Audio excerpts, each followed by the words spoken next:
सही पढ़े खातिर जाता लड़का ऐसने बनो। तू सब तो बनल हब, तू तो निमन लड़का हो तब ऐसने बनो ना ना सब ई लोग सब बनल ना, ई लोग के ना कहो। लड़की के देख के अब लागल सीटी मारे, सीटी मारे लागल तो इंसान घर के लड़की होई, तो इंसान घर के लड़की हुई तो बाप के छुपा के रास्ता कैसे हो कटा ली आ ना तो वो अगर डुप्लीकेट हुई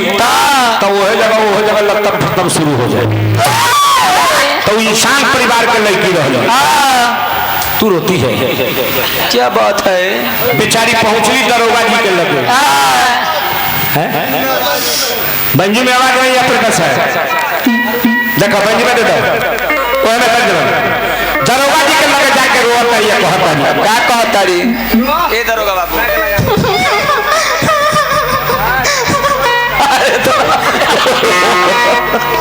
दरोगा जी कहले कि का भइल कफ जमादा कफ एगो लड़का तंग करता। दरोगा जी कहले कि एगो काम कर उ लड़का के तोरा पास में पावर होता फुसला के हमरा लगे लेके उ लड़किया का कहली लव लेटर चिट्ठी लिखल आ चिट्ठिया में लिख देली कि तुम मुझे रोज दिन से सीटी मारते हो से एक काम करो चलो आज कोर्ट मैरिज हो जाए। तो लड़किया कोर्ट मैरिज करे खातिर ओकरा चिट्ठी लिख देली तो लड़का पीछा पड़ गई तो कोर्ट के छोड़ के थाना में हेला देली आ थाना में जब हेला देली तो दरोगा जी से कहतरी मजा भी आएगा शिक्षा भी मिलेगा। कहतरी कि देखिए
दरोगा जी कहले कि एकरा क्या किया जाए, क्या किया जाए? लड़किया कहतरी कि महाराज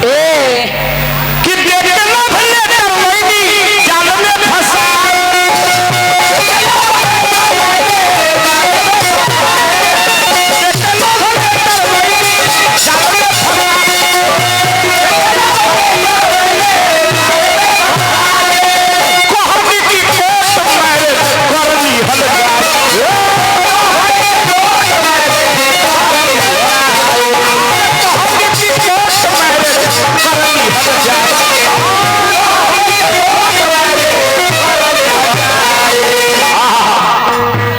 में फसाई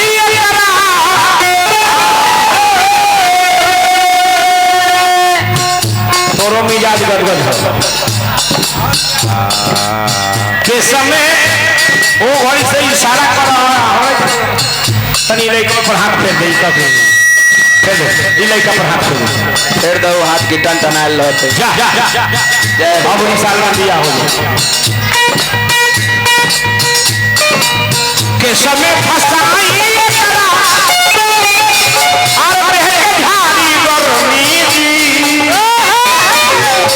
के समय फसाई के समय फसाई पहले झाड़ी चुमन केस में फसाई एकरा देके झाड़ी गर्मी जी हर चुमन के भागे चाहे पपी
साथी समझ लीजिए प्यार करना गुनाह नहीं है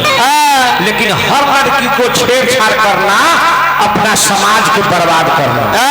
प्यार करना गुनाह नहीं है लेकिन ये कोई रास्ता नहीं है जो कोई रात हमें जा रहा है तो सिटी मारता नहीं छेड़खानी करता नहीं इसे हमारा समाज बिगड़ता कि कहे कोई सही अरे नारी समाज